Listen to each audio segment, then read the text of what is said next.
Dice la palabra en Hechos capítulo 2, perseveraban unánimes cada día en el templo, partiendo el pan en las casas, comían juntos con alegría y sencillez de corazón, alabando a Dios y teniendo favor con todo el pueblo. Y el Señor añadía cada día a la iglesia los que habían de ser salvos. Esa era la manera en que la dinámica de la iglesia primitiva se manifestaba. En esta mañana, 5 de julio, vamos a hacernos un reto. Están muy de moda los retos. Los jóvenes se divierten con los TikToks. Los adultos también se hacen retos. Por ahí vi que la hermana Elvia les dio un reto de fotografías de matrimonio, algo así. Están de moda los retos. ¿Y por qué como iglesia no ponernos un reto también? Vamos a tratar de ver si llenamos el perfil de lo que eran las iglesias del primer siglo de la era cristiana. Les doy la bienvenida, hermanos, esperando que este programa nos sea para nosotros, como dije con antelación, un reto de inspiración para imitar lo que es bueno. Iglesias que son inconquistables. ¿Cómo poder ser una iglesia inconquistable? Que el Señor les bendiga y sean todos bienvenidos. Amén. Bueno, mientras nuestro hermano se prepara con su guitarra, les voy a pedir a mi hermana Katia si puede pasar a hacer la lectura bíblica. Hermana, la lectura va a ser en Apocalipsis, capítulo 2, los versos del 8 al 11. Apocalipsis, capítulo 2, versos del 8 al 11.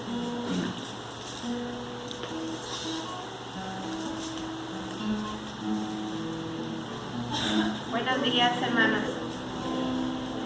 Todos tenemos el pasaje, Apocalipsis capítulo 2, del versos 8 al 11. Hermana Nelly, ¿ya lo tiene? ¿Ya? Vamos a leerlo juntos porque son solamente 3-4 versículos. Dice la palabra así. Y escribe al ángel de la iglesia en Esmirna, el primero y el postrero, el que estuvo muerto y vivo, dice esto: yo conozco tus obras y tu tribulación y tu pobreza, pero tú eres rico, y la blasfemia de los que se dicen ser judíos y no lo son, sino sinagogas de Satanás. No temas en nada de lo que vas a padecer.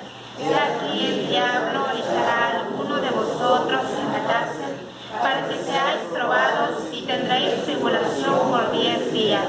Sed fiel hasta la muerte y yo le daré la corona de la vida. El que tiene oído, oiga lo que el Espíritu dice a las iglesias. El que venciere no sufrirá daño de la segunda muerte. Amén.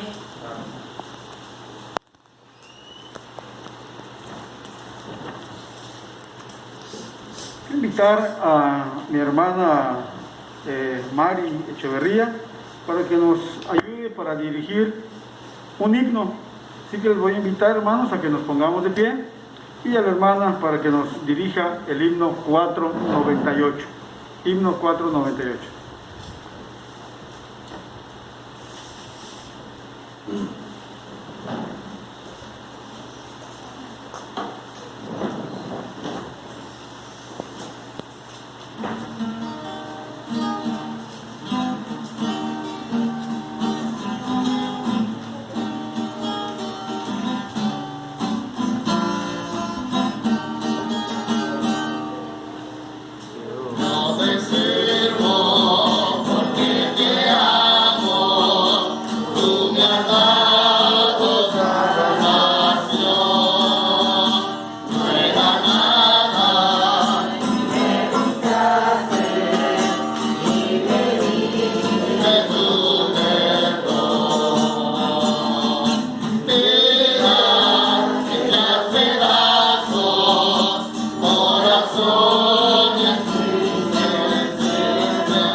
Yo te sirvo porque me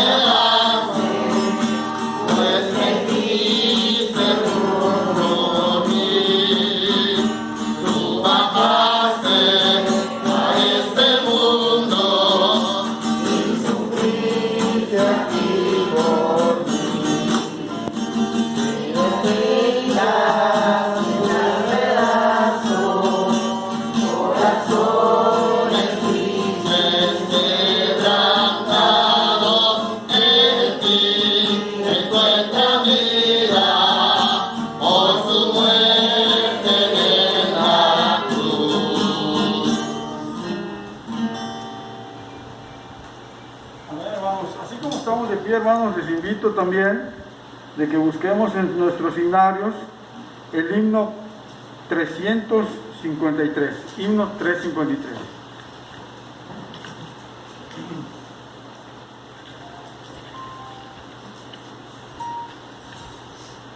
¿Me dicen amén, hermanos, cuando estén listos? Amén.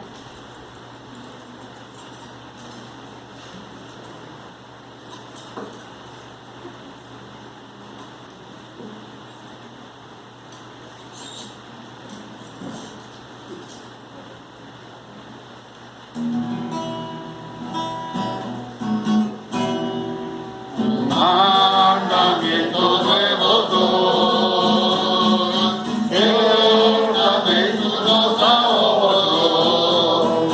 Mandamiento nuevo son, él unos a otros. Como yo os he amado, como yo os he amado, amad también vosotros.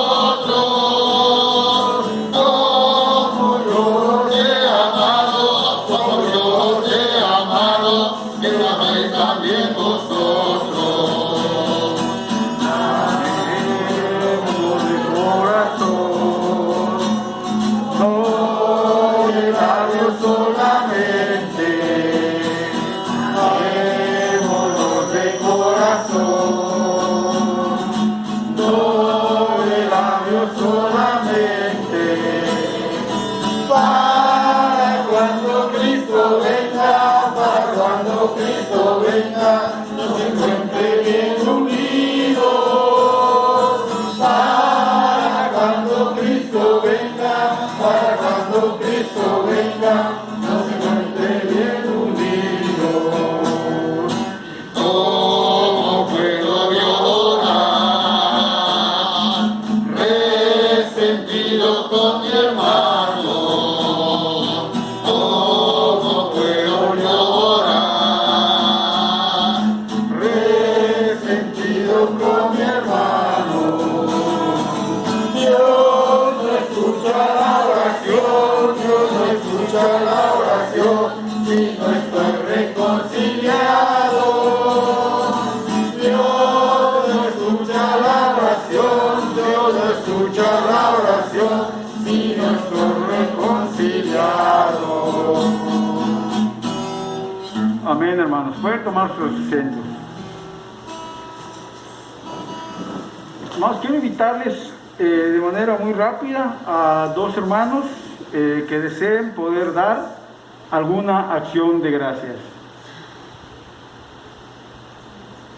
Hermana Marisela, adelante.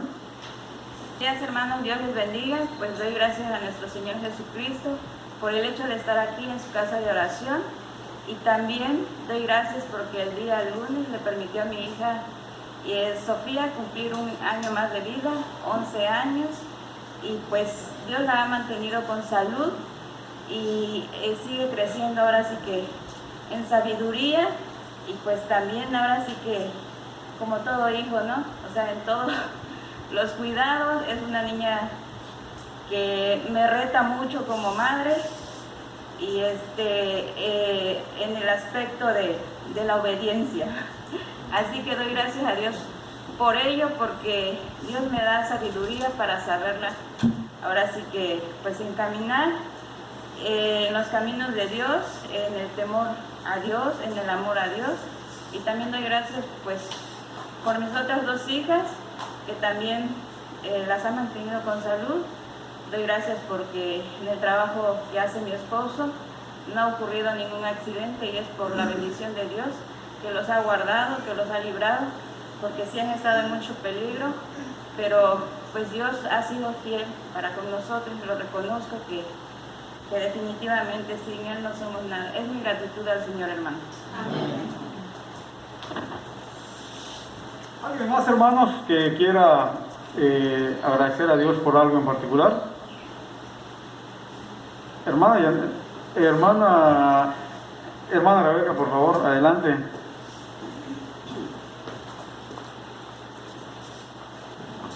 Buenos días, hermanos. Yo doy muchas gracias a Dios porque la semana pasada nos permitió a mi esposo y a mí cumplir 41 años de casados. Doy gracias a Dios porque Dios nos ha mantenido unidos en las buenas, en las malas, en abundancia, en escasez, en todo, ¿verdad? Como prometimos hace 41 años. Y doy gracias a Dios porque Él nos ha mantenido fieles. Y sobre todo doy gracias a Dios porque permitió también que nuestra nieta Kelly cumpliera un año más de vida. También es el mismo día que Chofi, el lunes, ¿verdad? Y doy gracias a Dios por la vida de ella, también por que ayer me permitió cumplir un año más de vida. Y pues doy gracias a Dios por todo lo que nos ha permitido en estos días de encierro, ¿verdad? Y pues doy gracias a Dios porque pues Él es bueno con nosotros en todo momento, y aún a pesar de todo lo que vemos a nuestro alrededor, lo que está pasando, sobre todo en otros países, en otras ciudades, no es comparable con lo que estamos pasando nosotros aquí. Y doy gracias a Dios porque Él es fiel y sabemos que Él va a seguir siendo fiel con nosotros. Amén.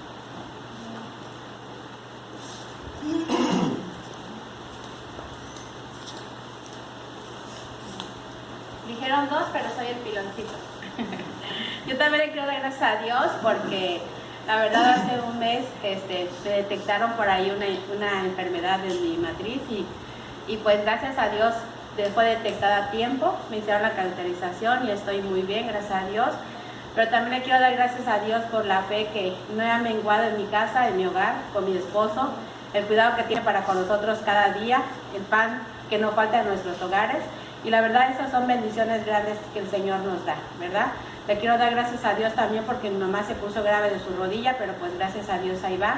Ya es una señora grande, ya la operación no le sirve de nada, los médicos lo han dicho, entonces solamente la están tratando con infiltraciones y pues le pido a Dios por ella y a ustedes por sus oraciones. Mi mamá se llama Marta. Y le quiero dar gracias a Dios también porque pues dentro de la iglesia nadie de nosotros está infectado. Entonces eso sí es cuidado que Dios tiene con nosotros. Ese es mi agradecimiento. Vamos, como hoy pueden ver, ¿verdad? Es una participación mayormente femenil, así que vamos a seguir con esa tendencia. Le voy a pedir a mi hermana Gaby que pase y que ore por el mensaje que tiene nuestro pastor. Les invito a orar, hermano. Señor mi Dios, que estés en los cielos, en la tierra, en todo lugar, Señor. Te pedimos, Padre Celestial, que en estos momentos, Señor Dios, estamos delante de su presencia, Señor, que usted perdone nuestros pecados, Señor, y que todo lo que hagamos, Señor, es para honra y gloria suya, Señor. Bendice a nuestro pastor, Señor, que trae la enseñanza, Señor. Usted ve un corazón humilde, Señor, un corazón sabio, Señor, y un corazón entendido, Señor. Y en nosotros nos des entendimiento, Padre Celestial, para entender tu palabra, Señor, y ponerlas en práctica en nuestras vidas, Padre Celestial. Bendice a cada uno de mis hermanos, Señor, guárdalos de todo peligro y de toda maldad. En Cristo Jesús le pido esto. Amén. Amén.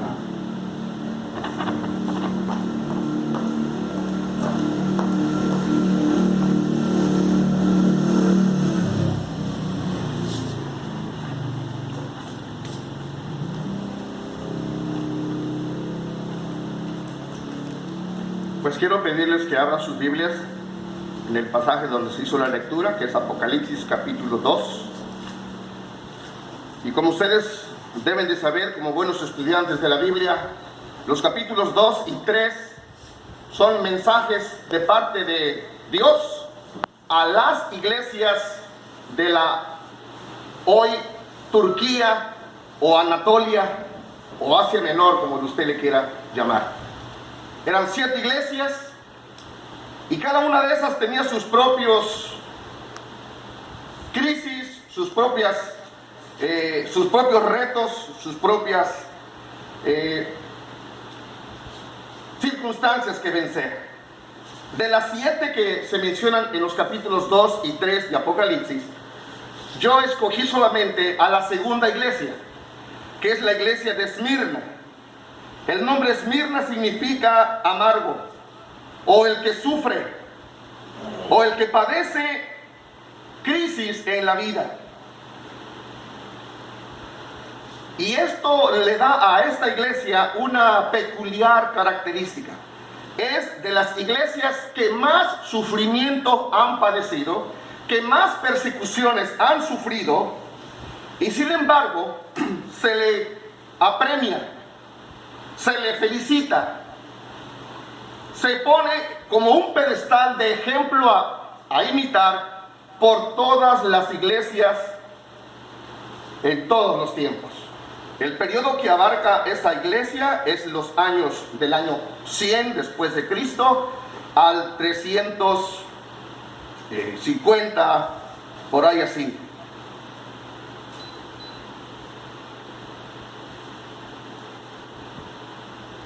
¿Qué es lo que le dice Dios a esta iglesia? Verso 8, escribe al ángel de la iglesia en Esmirna. La palabra ángel es ahí al pastor, al mensajero, al que lleva la palabra en esa iglesia. Dice el mensaje,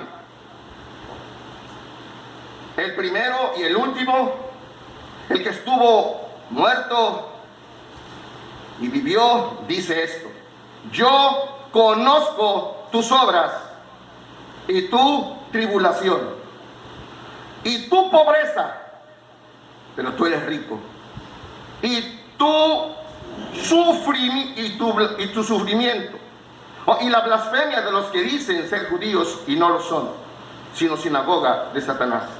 No temas en nada de lo que vas a padecer.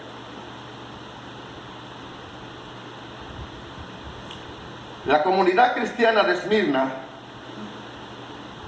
ha experimentado graves periodos de persecución. Y es interesante notar que esta iglesia es a la que se le dedica el mensaje más corto.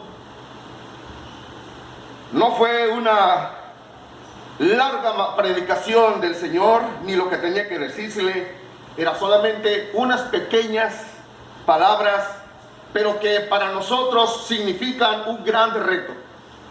La iglesia de Esmirna era una iglesia inconquistable. El título ofrece en sí mucho en sí mismo, lo que significaría una iglesia difícil de vencer, una iglesia difícil de derrotar, una iglesia difícil de matar, una iglesia difícil de detener, una iglesia que nadie puede detenerla en su avance por las causas del reino de Dios y por el amor a Él.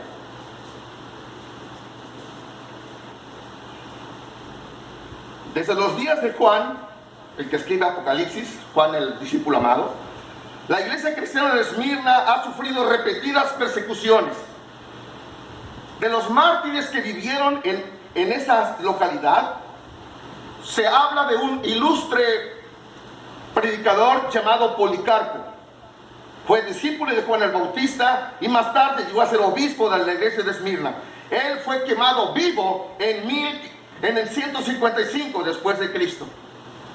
En el estadio, en el gran teatro donde se encontraban esas iglesias, hay indicaciones de que le hizo frente a la muerte con gallardía. La muerte de Policarpo sirvió para inspirar a otros para que murieran de la misma forma, con la frente en alto, con el Señor por décadas y los siglos siguientes. Esmirna llegó a ser uno de los centros más fuertes del cristianismo en la parte oriente del Imperio Romano, y fue la última ciudad de Asia Menor en que se rindió ante los vencedores musulmanes. Esmirna ha sido destruida con frecuencia por avances de terremotos y con más frecuencia por los ejércitos extranjeros. Y sin embargo, es ejemplo de gallardía, es ejemplo de mantenerse en pie peleando con la mano en las espadas, muriendo con la frente en alto. Una carta a una iglesia sufriente. Y la pregunta que nosotros tendríamos que contestar es: ¿somos nosotros una iglesia como la iglesia de Esmirna? Y si no lo somos, ¿Qué necesitamos para poder llegar a ser una iglesia como la iglesia de Esmirna? En primer lugar, según el verso 9, dice: yo conozco tus obras y tu tribulación. La iglesia de Esmirna era una iglesia triunfante, aunque atribulada. Anótelo ahí. Era una iglesia triunfante, aunque atribulada. Y lo que nos dice el versículo de parte de Dios, de parte de Jesús, dice: yo conozco tus obras. Sabía de qué manera estaban viviendo sus problemas, sabía de qué manera estaban pasando sus crisis. Como dije, corresponde al año 100, a los años 300 de la primera era cristiana, cuando la persecución estaba en su apogeo. Y a pesar de todas las diferentes persecuciones, las calamidades, los terremotos, las invasiones por muchos ejércitos feroces, como los eleúcidas, los cruzados, los mismos mongoles en su tiempo, todos arrasaron y pasaron por esa pequeña ciudad. Y sin embargo, hay una palabra bien importante que dice ahí: yo conozco. Y el que está hablando es el Señor Jesucristo. Está diciéndole a la iglesia: yo sé cómo te has mantenido en esas circunstancias. ¿Y cuáles eran las circunstancias? Dice: de tribulación. La palabra tribulación, tradúzcase amarguras, problemas, calamidades, sufrimientos, muerte, desolación, abandono, destierro, en todo lo que implica la palabra. Cuando dice el Señor: conozco tu tribulación y conozco tus obras, esto en sí ya es un aliciente. Saber que otros de mis hermanos saben lo que me está pasando, saben lo que nos está ocurriendo, ya es en sí de alivio, porque las cargas nuestras se comparten con otros. Que alguien sepa y esté informado de lo que te está sucediendo y diga: estoy contigo, esto ya es en sí una inyección de alivio y de ánimo. Muchas de las personas se enferman por problemas psicosomáticos, es decir, por tener malos pensamientos, por tener malas vibras, por tener mala información, por no tener alguien que les diga: hermano, yo sé lo que sabes, lo que pasa, yo sé por lo que estás pasando. Y esto es lo que Jesús le está diciendo a la iglesia: yo estoy contigo y sé por lo que estás pasando. ¿Y quién es el que se lo dice? El que estuvo muerto y vivió. Hermanos, cuando dice el Señor: el que estuvo muerto y vivió, está diciendo: te lo digo uno que ha triunfado, te dice uno que ha pasado por pruebas difíciles. Y cuando la iglesia escucha que el que está en el cielo y que vino a la tierra para identificarse con nosotros, tiene una empatía con nosotros, esto es motivo de inyectarle ánimo. ¿Por qué creen que muchos médicos en los hospitales les cantan a los enfermos? Les leen poemas, les dan meditaciones, les leen la Biblia. ¿Por qué cree eso? Porque eso es una buena inyección, es una buena dosis de medicamento que alivia el dolor de una persona que está abrumada, que piensa que no hay solución a sus problemas. Y cuando el que estuvo muerto y que vivió dice: yo sé y conozco cómo estás pasando, hay una empatía, hay una identidad, hay una unidad en el dolor. Y si algo caracteriza a los mexicanos, aparte de que somos muy bullangueros, es que en las tragedias hay unión, hay respuesta. Y esto se ha comprobado una y otra vez. Y la pregunta es: ¿qué está pasando en nuestra iglesia? ¿Hay esa respuesta de empatía? ¿Hay esa respuesta de simpatía con lo que pasa en nuestro entorno? ¿O simplemente nos hemos ido a refugiar a nuestra cueva y estamos ahí como osos invernando, comiendo, descansando, dándole vuelta aquí, dándole vuelta allá? El mundo sigue, pero no nos damos cuenta qué es lo que está pasando a nuestro alrededor.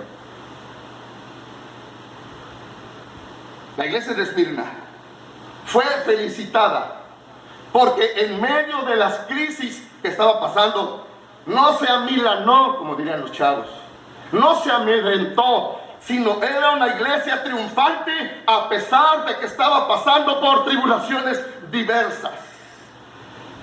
Todos pasamos por problemas.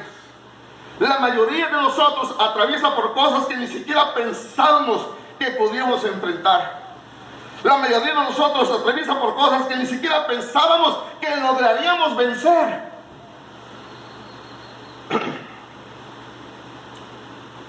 Pero el mismo Señor Jesucristo le dijo a los 12, en el mundo tendréis aflicción. Juan capítulo 16, verso 33. Pero confiad, les dijo el Señor, yo he vencido al mundo. Las palabras de Jesucristo cuando Él dijo, en el mundo tendréis aflicción, fueron dichas momentos antes de que Él fuera tomado preso en el huerto de Getsemaní. Momentos antes de que la turba romana viniera para llevarlo a los interrogatorios que le hicieron tanto en el gobierno romano como el imperio judío. Y les dice, van a venir problemas. Por lo tanto, lo que el Señor estaba anunciando ahí, cuando estaba orando en el aposento alto, les estaba diciendo a los apóstoles, van a venir problemas. Es parte de lo que el creyente tiene que estar preparado para enfrentar y afrontar. Cuando dijo que vendrían problemas, ¿qué tipo de problemas? Bueno, de todo tipo. Problemas físicos. Iban a ser perseguidos. Gracias a Dios que ahorita no estamos siendo perseguidos, al contrario, estamos resguardados en casa. Y algunos hasta con privilegios, trabajando con el mismo sueldo en casa, trabajando desde casa.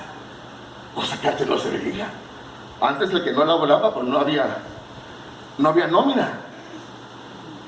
Otros se les ha disminuido sus prestaciones, pero ahí continúan todavía laborando. Pero no andamos yendo de lugar en lugar, no estamos desterrados, que ya debería ser en sí una bendición para nosotros. Estamos en casa, estamos en nuestra ciudad, pero mientras estamos en cuarentena, no significa que debamos ser nosotros vencidos por lo que está afuera.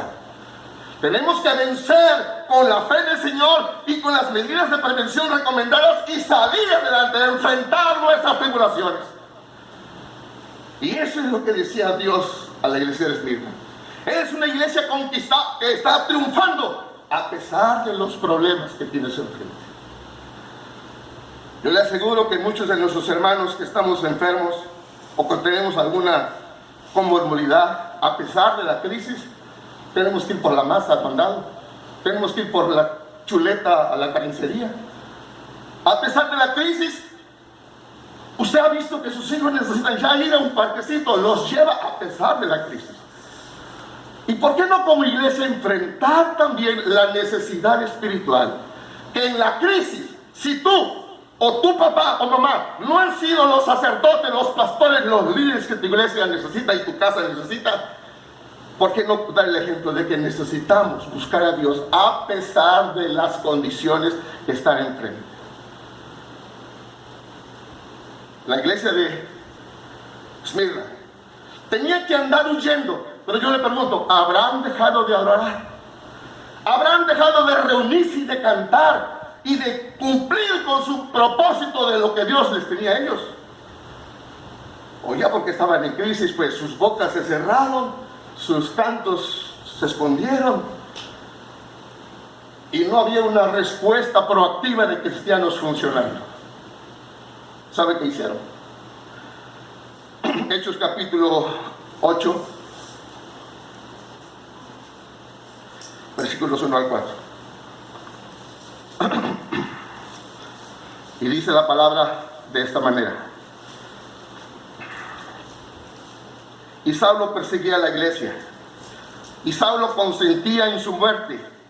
En aquel día hubo una gran persecución contra la iglesia que estaba en Jerusalén, y todos fueron esparcidos por las tierras de Judea y de Samaria, a excepción de los apóstoles.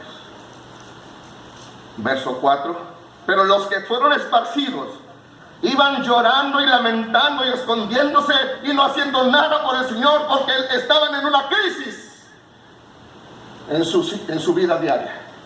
¿Eso dice la palabra? ¿Qué dice la palabra? Y los que fueron esparcidos iban. La palabra iban es continuaban, proseguían. No como las iglesias que hoy se han escondido. Y no, Esmirna era inconquistable porque a pesar de los problemas proseguía enfrentando sus tareas con responsabilidad y prioridad.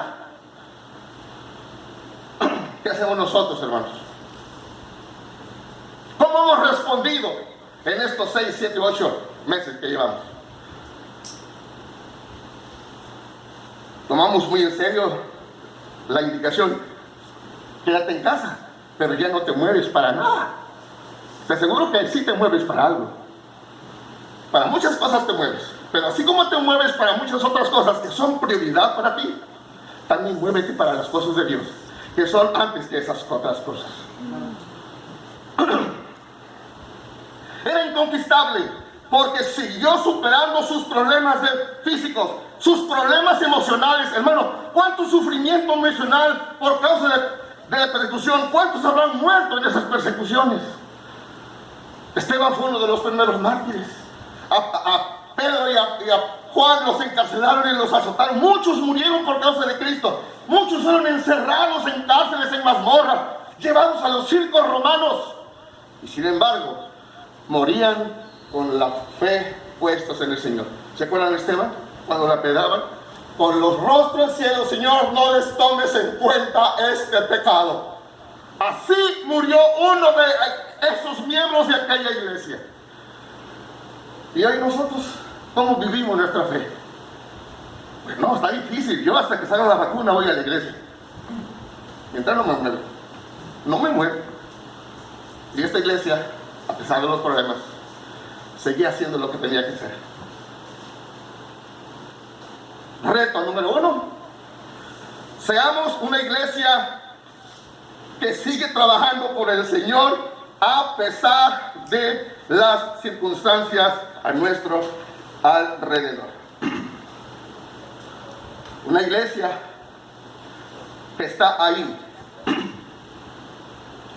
llevando todo para Dios. En segundo lugar, ¿cómo era esa iglesia? Era una iglesia rica. Eso dice el versículo. Era una iglesia rica, verso 9. Pero tiene otro calificativo. ¿Qué dice? Yo conozco tus obras y tu tribulación y tu pobreza. Y entre paréntesis, pero tú eres rico. Como que hay una ambivalencia, ¿verdad? Por fin, o son pobres o son ricos. O son ricos o son pobres. Y dice el Señor, humanamente sus recursos son limitados. Humanamente no son una iglesia poderosa, no son una iglesia de alfombra roja, no son una iglesia de gente VIP o super VIP o nice o cool, como le llaman los chavos. Era una iglesia compuesta de los peores sustratos de la sociedad de aquel entonces. Pregunto, ¿tendrían recursos en sus nóminas como algunos de nosotros aquí en la iglesia?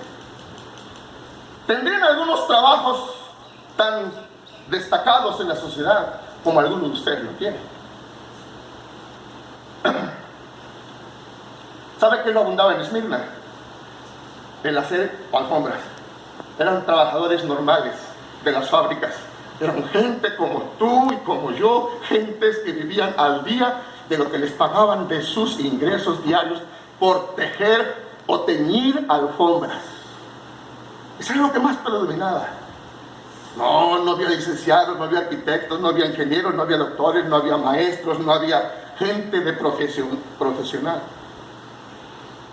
Entre una de las que destacaba estaría Lidia, aquella vendedora de púrpura. Sí, en las iglesias no todos los que están en la iglesia tienen un poder adquisitivo como Lidia.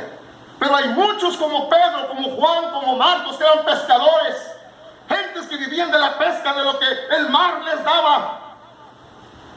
No tenían un recurso seguro, lloviera o hiciera tormenta o crisis. No era una iglesia de gente común y corriente que tenía su supervivencia humana de los recursos de su trabajo noble y esforzado. Y cuando el Señor dice, yo conozco tu pobreza, es el Señor que lo está diciendo. Allá en Proverbios dice, hay quienes pretenden ser ricos y no tienen nada, dice Pablo. Y hay quienes pretenden ser pobres y tienen muchas ganancias. A veces el hombre es medio tendencioso. Cuando le piden sus declaraciones, muchos quieren declarar en bancarrota. Pero cuando se trata de competir con el vecino, quiere tener más que el otro. Ahí sí, quiero demostrar mi opulencia con lo que yo tengo, con lo que yo compro, donde voy, con la ropa que me pongo, con el perfume que me pongo. Pero ¿quién puede engañar a Dios si tienes o no tienes? ¿Quién puede engañar a Dios? Nadie. Por eso el Señor le dice a la iglesia, yo conozco tu pobreza. Dios está afirmando, yo sé lo que traes en el bolsillo, yo sé lo que no tienes en el banco, yo sé lo que no tienes en tus manos, yo sé lo que no tienes en tu despensa, yo sé tu falta de recursos y apoyos de muchas áreas, yo lo conozco.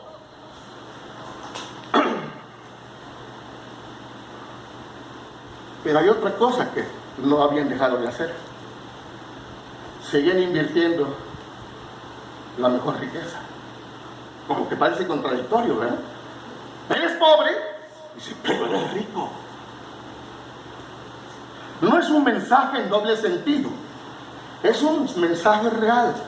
Humanamente, económicamente, no tenían recursos.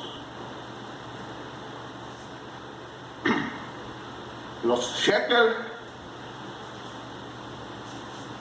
los denarios, las monedas romanas circulaban en Israel, muchos otros tipos de monedas, pero esta iglesia, como era perseguida, no tenía bancos donde poner sus recursos, aparte de que no los tenía. ¿Por qué? Habían sido despojados de sus propiedades, no tenían casa, no tenían terrenos, no tenían dinero, no tenían trabajo, no tenían para comer. ¿De qué vivían?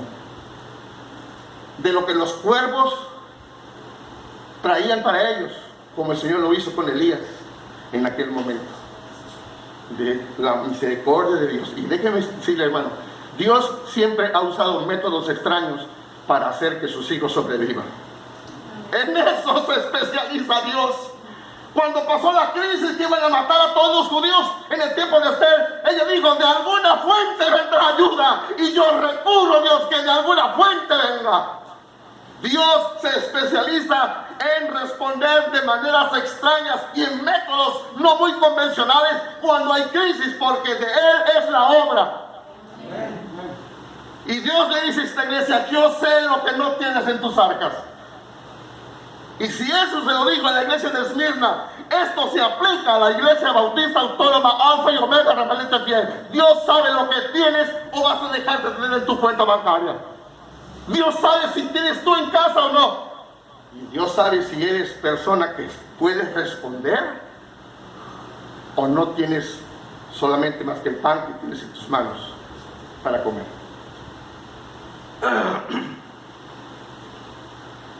Y aquí, hermanos, este mensaje nos debe de dejar a nosotros avergonzados, porque estaban pasando peores circunstancias que las nuestras.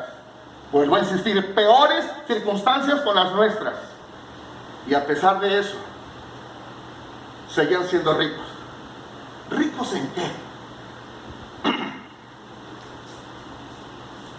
Ricos en inversiones eternas.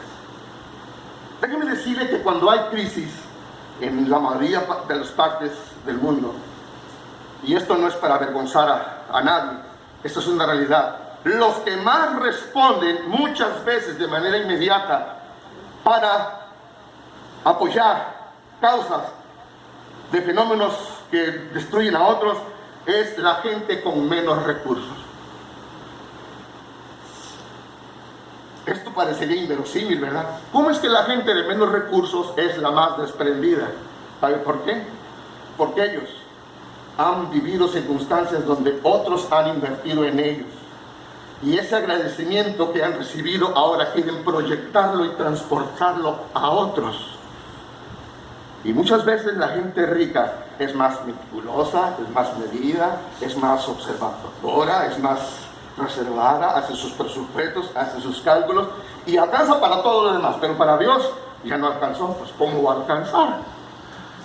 Si estamos con una lente muy miope a lo que el Señor quiere que tengamos. ¿En qué invertía esta iglesia? Era pobre, pero dice Dios, sigue siendo rica. Yo me imagino que lo que Dios vio en esa iglesia es lo que observó en la viuda de Sarepta, allá en Sidón. Cuando Dios le dijo a Elías, ve a aquel lugar porque allá hay una viuda que te va a sustentar. Estoy refiriéndome a 1 de Reyes, capítulo 17. Llegó a la casa en Sidón, a una ciudad, en Sarepta, y estaba allí una viuda que tenía un muchacho enfermo para acabarla. Viuda, es decir, sin varón que sustente la casa, con un hijo enfermo, y además había una gran sequía.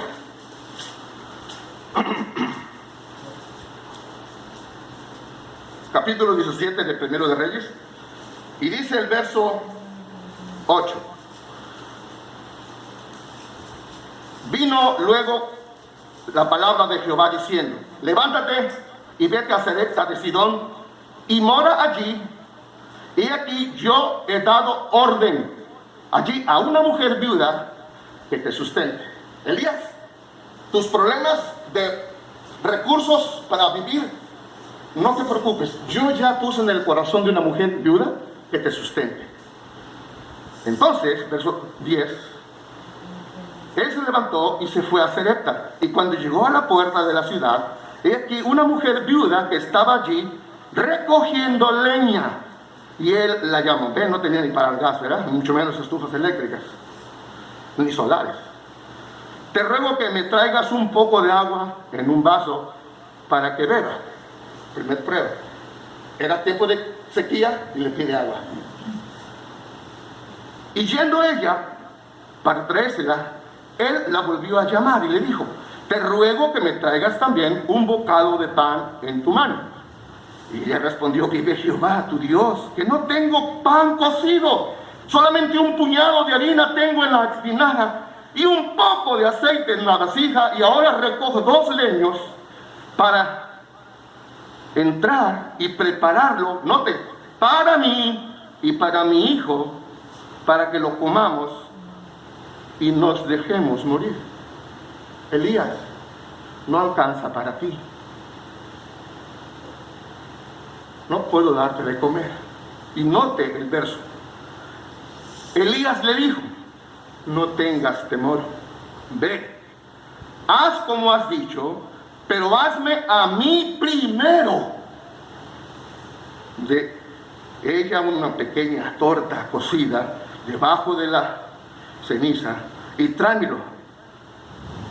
Y note, y después harás para ti y para tu hijo. ¿Qué hubieran dicho los papás, las mamás de las iglesias del siglo XXI en circunstancias como las que estamos viviendo? Primero para gente extraña. En este caso Elías era el profeta, el mensajero de Dios. Primero para Dios. Sí, no tengo nada. ¿Cómo respondemos nosotros ante situaciones de necesidad?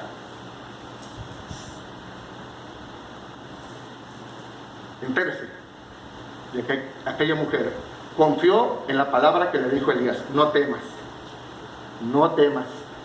¿Por qué razón muchos de los cristianos no respondemos como debemos ante problemas? Por nuestro falso temor, por los falsos rumores, por nuestras presunciones o por nuestros pretextos o preferencias o prioridades personales.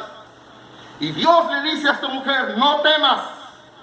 Y la respuesta de ella fue, verso 15, entonces ella fue e hizo como le dijo Elías, y comió él y ella y su casa. ¿Y qué dice? Muchos días. ¿Cuántos días faltan para que cese esta calamidad que estamos viviendo? Muchos días. Y sin embargo Dios dice, tienes que saber que tú no eres pobre. Tienes que saber que tú eres una iglesia rica, porque tienes que invertir donde se tiene que invertir primero.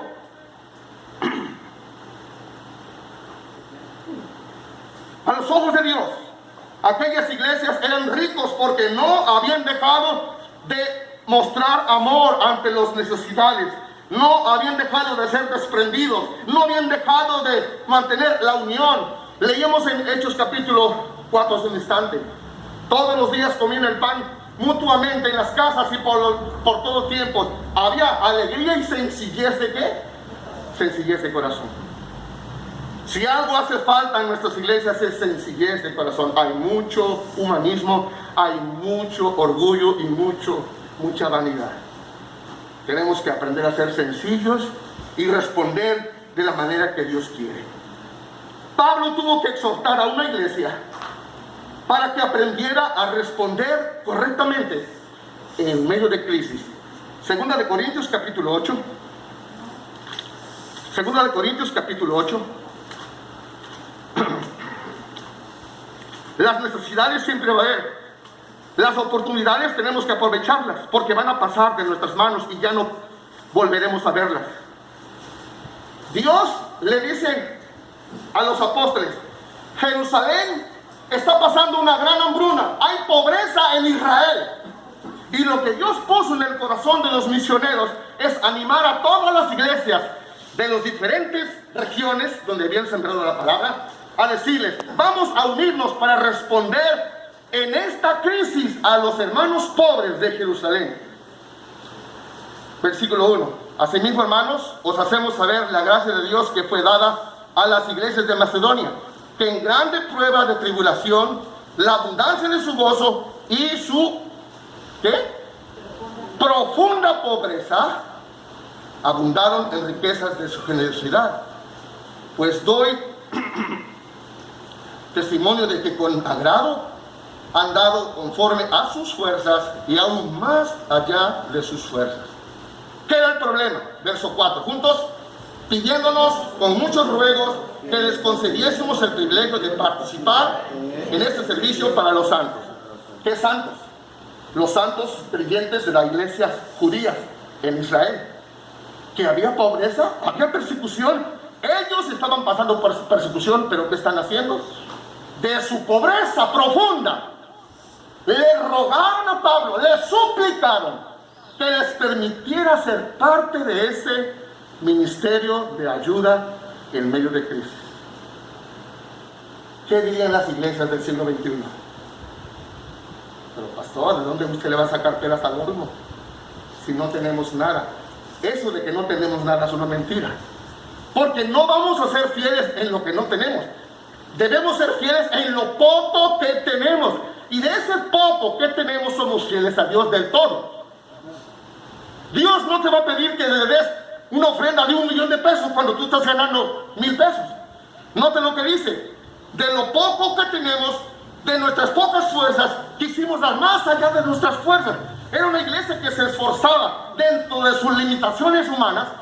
Aún así respondieron con amor a mostrar apoyo a las iglesias que estaban participando. Era una iglesia rica porque no dejó de invertir, aunque humanamente no tenía recursos. No los detuvo las crisis, no los detuvieron las calamidades. Y el Señor le dice a esa iglesia: yo conozco tus obras. Mira, así como le dice, yo conozco tus problemas, dice, yo conozco tus obras. El Señor sabía que continuaban cumpliendo las responsabilidades a pesar de las circunstancias, con apenas suficiente para sobrevivir, pero tenían riquezas eternas donde no cesaban de invertir. Pero algunos necesitamos más argumentos para convencernos que otros. Era el caso de la iglesia de Corinto. Era una iglesia dura. Además era de las iglesias que dicen que eran de las más ricas, de las que tenían más dones espirituales, las que tenían hombres tan grandes como Apolos, como Pedro, como Pablo, como Silas. Se jactaban de su liderazgo. Pero cuando se trataba de dar, había que darles buenos argumentos para convencerlos. Y eso es lo que hizo Pablo para convencer a la iglesia de Corinto, presuntamente rica humanamente, diciéndoles: hermanos, ustedes han prometido que iban a apoyar en ese proyecto. Capítulo 8 de 2 de Corintios dice: por tanto, verso 7, como en todo abundáis en la fe, en palabra, en ciencia, en toda ciencia, y en todo, y vuestro amor para con nosotros abundad también en esta gracia. ¿Sabe qué le está diciendo Pablo? Hermanos, ustedes tienen muchas áreas donde han destacado. Pablo se está regañando. Le está diciendo: reconozco sus aptitudes, miren, muchas cosas buenas. Y a veces las personas, para tratar de involucrarse en un proyecto, tienes que decirle lo eficiente y lo bueno que es para que se anime. Muchos necesitamos una palmadita en el hombro. Y eso es lo que está haciendo Pablo. No está regañando, está diciendo: ustedes han sido ejemplos en muchas otras áreas. Ahora, en este problema, también involúcrense. No, es que yo tengo otras cosas que estoy haciendo para Dios. Aquí está otra prioridad y una oportunidad. No la dejen pasar por alto. Primer argumento: aprovecha las oportunidades que Dios te da para hacer cosas diferentes para Él. No te conformes en lo poquito que ya estás haciendo. Segundo, los animó a seguir el ejemplo y la diligencia de otras iglesias pobres que estaban tomando como prioridad esos problemas. Versículo 8. No hablo como quien manda, sino para poner a prueba por medio de la diligencia de otros también la sinceridad de vuestro amor. Oh Señor, cuánto te amo. Dice el Señor: muéstramelo con obras, muéstramelo con hechos. Y hay muchos cristianos que dicen: yo amo a Dios, yo le quiero servir. Y dice Dios: quiero verte de lo que hagas por mí. Y aquí Pablo le dice a esa iglesia: les pongo por ejemplo la diligencia de otras iglesias. Cuando dice diligencia, es la respuesta rápida que otras iglesias pobres ya hicieron ante este problema de apoyo. Y además va a servir para ustedes de prueba de su sinceridad. Entonces, ¿quién va a quedar exhibido? ¿Pablo? No. ¿La propia iglesia? ¿O los propios cristianos? Y Pablo usa como argumento: imiten a otras iglesias que en su pobreza han respondido correctamente. Tercero, pone como ejemplo sacrificial lo que el Señor ha hecho por nosotros para enriquecernos. Versículo 9. Porque ya conocéis la gracia de vuestro Señor Jesucristo, que por amor a vosotros, o nosotros, se hizo pobre, siendo rico, para que vosotros, con su pobreza, ¿qué dice? ¿Cuántas veces hemos dicho alguna vez: doy gracias a Dios porque me ha bendecido grandemente? Levante su mano los que alguna vez han dicho eso. El que no la levante es porque nunca Dios le ha bendecido con algo. Le aseguro que nadie aquí va a decir: Dios nunca me ha bendecido en nada. Porque la primera bendición que tienes es que te perdonó todos tus pecados. Te quitó toda esa lista de inmensos pecados que estaban sobre ti. Y esa es la más grande bendición que no puedes pagar con ningún dinero. Y Pablo usa ese argumento: Dios te amó tanto que hizo que su hijo se hiciera pobre para que tú fueras enriquecido. Entonces, para Dios ningún creyente es pobre, somos ricos espiritualmente. El cielo es nuestro, las mansiones son nuestras, sus tesoros son nuestros, el trono es nuestro, la herencia es nuestra, Cristo es nuestro. Y muchos iglesias dicen: no, pastor, somos pobres. Es que has dejado de ver dónde está el verdadero tesoro. ¿Qué dijo el Señor? No os hagáis tesoros en la tierra, donde la polilla y el ladrón entra y roba todas tus esperanzas. Hagan tesoros en el cielo. Y estas iglesias eran pobres humanamente en recursos, pero no cesaban de invertir lo poco que tenían en fe en las causas que requería respuesta espiritual de primer grado. Y el argumento que usó, vean lo que hizo Cristo por nosotros. Se hizo pobre siendo rico, para que nosotros fuéramos ¿qué? Enriquecidos. Así es que si llegamos a escuchar a un creyente que dice yo no tengo nada, es un cristiano que ya lo ha convencido y le ha cegado de las verdades bíblicas. Es un cristiano que no conoce la Biblia, que no se mete en la Biblia, porque para Dios nadie está sin valor y sin legado eterno. Somos herederos y coherederos con Cristo. Amén. ¿Qué otro argumento usó Pablo para animar a la iglesia de Corinto para que respondiera ante la necesidad que apremiaba? Versículo 12 del capítulo 8. Porque si primero hay la voluntad dispuesta, será acepta según lo que uno tiene, no según lo que uno no tiene. ¿Cuál es el argumento? Debemos estar dispuestos a obedecer a Dios primero. ¿Con qué? Con lo poco que tienes. Yo haría una pregunta muy atrevida. ¿Se ha quedado usted sin 100 pesos al mes? En esta pandemia. ¿Se ha quedado sin 100 pesos en su bolsa? En esta pandemia. Porque si los hubiera, es responsable a Dios de eso poco, responder a Dios al 100 en las tareas que nos corresponden. Es que no tengo. ¿Cómo? Dígame a alguien que no ha tenido ni para las tortillas. Y si así fuera, que pudiera darse el caso que así fuera, Dios no le tiene responsable. ¿Por qué? Porque no tiene. Y Dios nunca le va a pedir al que no tiene. Nos va a pedir de lo poco o mucho que tengamos. Y recuerde, no espere a decir, cuando yo tenga más, yo voy a dar más. No, porque el principio bíblico, que es el que es fiel en lo poco, en lo más también será fiel. Yo recuerdo allá en Costa Rica, porque allá estuve muchos años, había un hermano que decía, no hermano, yo estoy orando para que Dios me dé la lotería, y cuando Dios me dé el premio de la lotería, voy a diezmar de todo lo que me dé. Le digo, hermano, no lo va a hacer. A ver, para pasar, ¿por qué se atreve?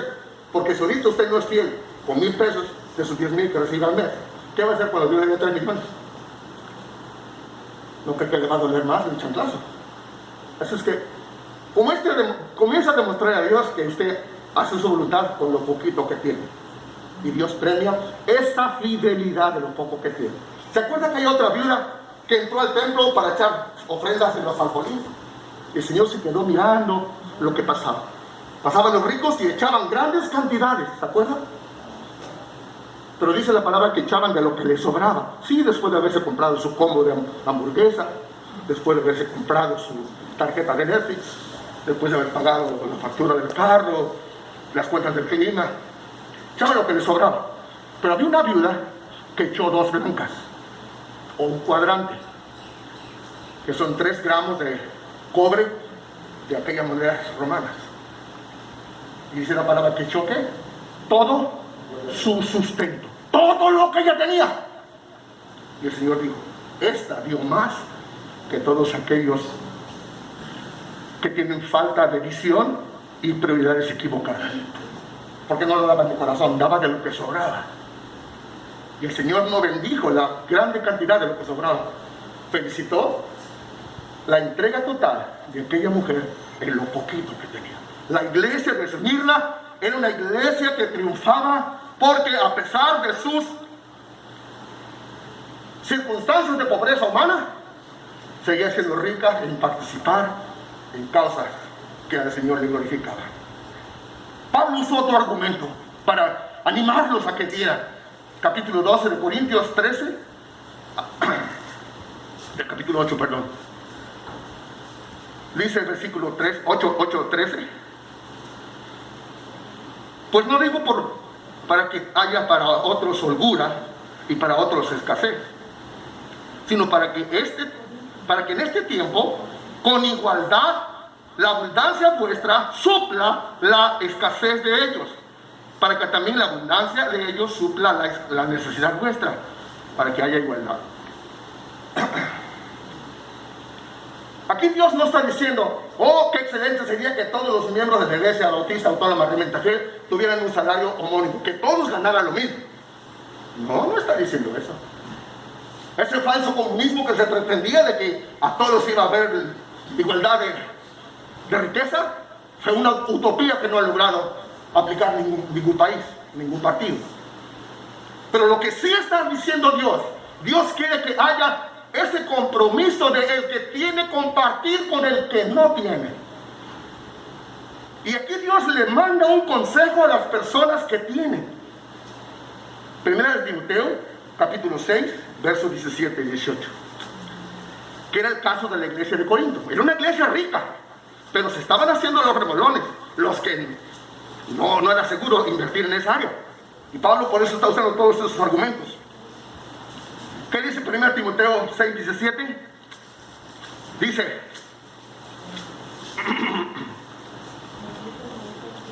Primero Timoteo 6, 17, a los ricos de este siglo.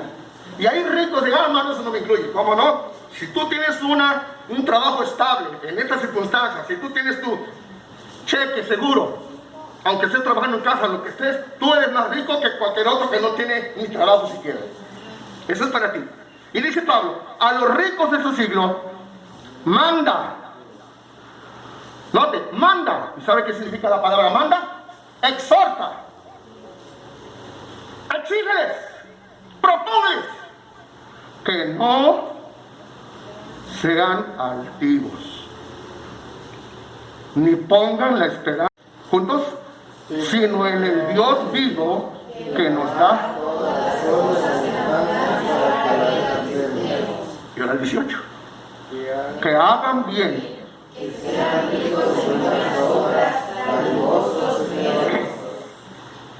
que dirá, no hermano, ese versículo no es para las iglesias de hoy, era para las iglesias del primer siglo. Porque somos a veces muy exégetas y queremos aplicar el criterio de la Biblia a pesos días. Ese mensaje no es para nosotros, fue para aquella iglesia. Déjenme decirle, a los ricos de este siglo. ¿Sabe qué significa? A los ricos de estos tiempos, de estas dispensaciones, de estas eras en que estamos viviendo. Y eso te incluye a ti, incluye a cualquier iglesia que esté viviendo en este siglo XXI circunstancias difíciles. Que los que tienen sean fieles en buenas obras. Enójese si quiere, hermano. Rigor, si el pastor llegó con un garrote. No, es la misma palabra Dios que haya estado siempre. Solamente que cuando el pastor habla de dinero, luego piensa que se trata de él. Y no, hermano, se trata de la iglesia. Se trata de la obra, se trata del ministerio, se trata de los corazones de los creyentes que han sido invadidos por este siglo. Como bien lo dice el versículo 17, que no ponga sus confianzas en sus riquezas. No, si yo doy tantito, o sea, me voy a sopletar, ya no voy a poder pagar esto. Y esas iglesias eran pobres humanamente, pero ricas en obras. Y otro argumento para que nos convenza. Pablo les dice, hermanos, hay confianza en los que están administrando este dinero. Hay transparencia. Son hombres probados que no van a robar lo que ustedes den. Porque hasta eso, versículo 16 al 24. No lo vamos a leer todo. Pero usted, chéquelo. Pero gracias a Dios que puso en el corazón de Tito la misma solicitud por vosotros. Dice Pablo, ahí hay un hermano que se interesa sinceramente por ustedes. Versículo 18. Y tuvimos juntamente, y enviamos juntamente con él al hermano cuya alabanza en el Evangelio se oye por todas las iglesias. ¿Qué está haciendo Pablo? Los manejos de los dineros que ustedes den no se van a perder para otras causas. Van a llegar fielmente a Jerusalén. Y a veces por eso mucha gente es orar. Y no saben ni dónde quedó, y no saben ni quién lo tiene, ni a dónde se fue. Y así para que la próxima vez que le pidan, no estoy, porque no hay transparencia. ¿De qué se está quejando ahorita el gobierno en todos los sexenios pasados? De la falta de transparencia y del mal manejo de dinero. Le aseguro, hermano, que no es el caso en esta iglesia. No es el caso en esa iglesia. Pudiera ser que en otros lugares y con otros líderes, sí, abunde la rapiña, pero no es el caso. Y Pablo, para convencer a la iglesia de Corinto que participaran, dice: hermanos, son gente honrada. No dude de la hermana Janet, no dude del consejo directivo, no dude de nadie que está haciendo la cosa aquí por amor al Señor. No por nada, sino por amor al Señor. Y el último argumento que Pablo usa, porque le diga hay que usar todos los argumentos, y este debe ser buen argumento para convencernos a nosotros, versículo 1 al 5 del capítulo 9.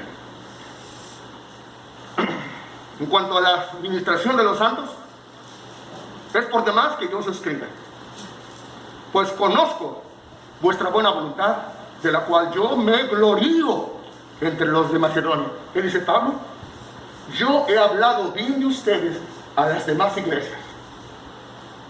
La iglesia bautista autónoma, Alfa y Omega, remanente fiel, tiene buen testimonio en gobernación, buen testimonio en el estado, en el municipio, en la comunidad cristiana. Saben de nuestros principios, saben de nuestra entrega a Dios, saben de nuestra sinceridad. Y yo he hablado muy bien a todos ellos de ustedes, dice Pablo. ¿Saben qué está haciendo Pablo? Está diciendo: no quiero que ustedes pierdan su buen nombre por causa de una mala acción.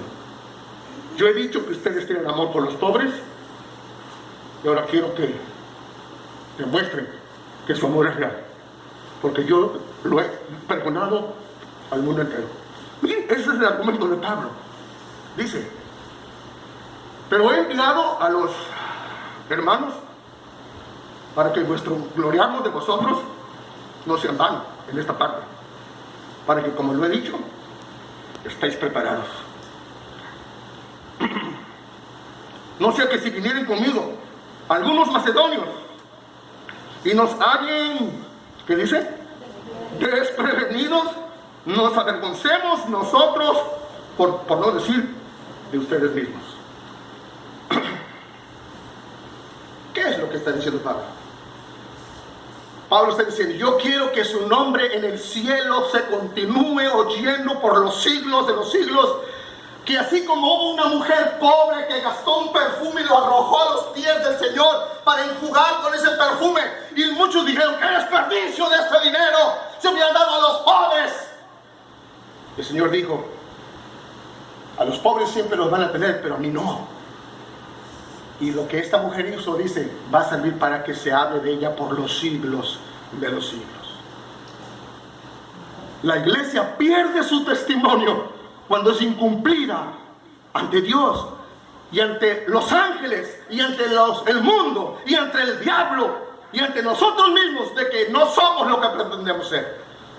Y dice Pablo: yo quiero que cuando el Señor los premie por su alta fidelidad en medio de su pobreza.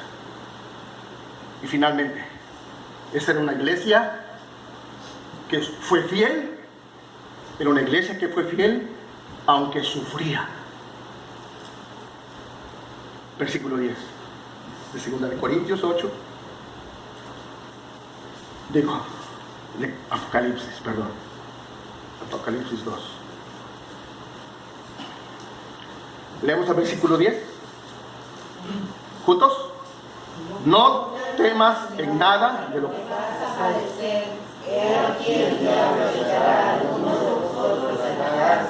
para que seáis probados y tendréis tribulación por 10 días. Sed fiel hasta la muerte, y yo te daré la corona de la vida. Miren nada más. ¿Qué le dijo el Señor? Bien, ya ha sido suficiente lo que has hecho por mí.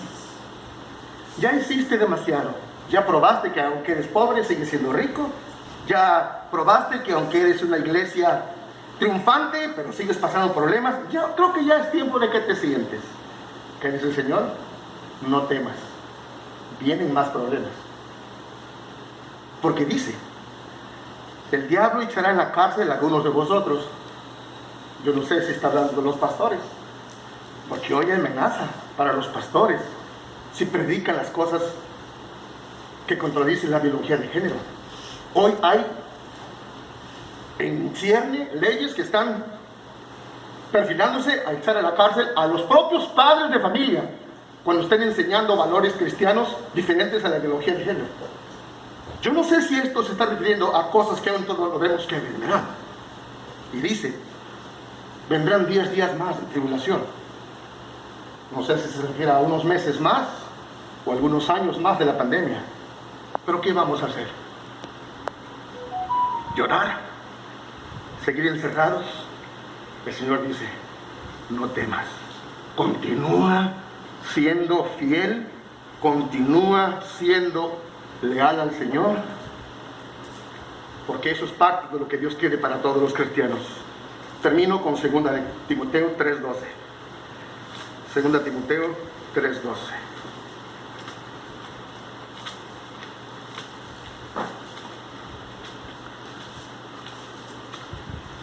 ¿Lo leemos juntos? Y dice así: y también todos los que quieran vivir piadosamente. No nos gusta la primera parte. Todos los que quieran vivir piadosamente. ¿Quieres tú ser un fiel cristiano? ¡Qué bien! Pero esto cuesta y tiene un precio que debes estar dispuesto a pagar. Porque dice, los que están en Cristo Jesús padecerán persecución. Ahora sí, hagamos el resumen. ¿Somos nosotros una iglesia como la de Esmirna? El Señor le promete recompensas a la iglesia si son vencedores. Les promete la corona de la vida. El Señor les dice que habrá una recompensa fiel para los que son fieles. No, voy a servirte, Señor, pero hasta cuando me duela. Cuando ya empieza a doler, ya saco las manos. ¡No! Hay que amar hasta cuando duela. Dice la palabra, fieles son las heridas del que ama, pero inoportunos los besos del que aborrece. Tenemos que ser fieles aunque duela.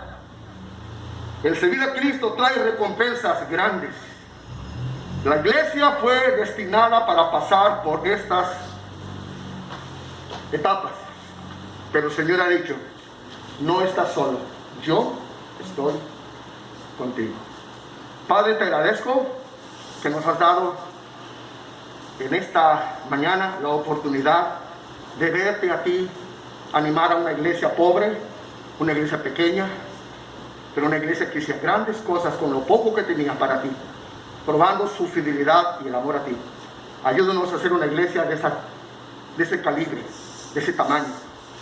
Que no nos minimicemos, que no nos escondamos, que no pongamos argumentos personales, laborales, sanitarios, económicos, sino que te pongamos a ti, Señor, la evidencia de que te amamos realmente. Bendice a todos mis hermanos en sus trabajos. A los que están, Señor, sin trabajo, provéelo. A los que están con la salud quebrantada, alíviales.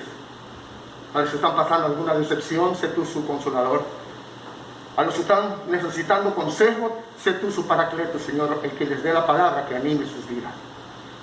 Ayúdanos a actuar como tú esperas de tu iglesia en tiempos como la pandemia del COVID-19.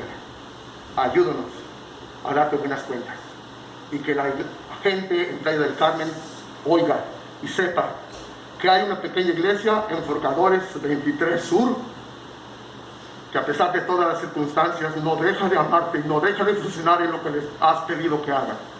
Te lo pedimos en Cristo. Amén.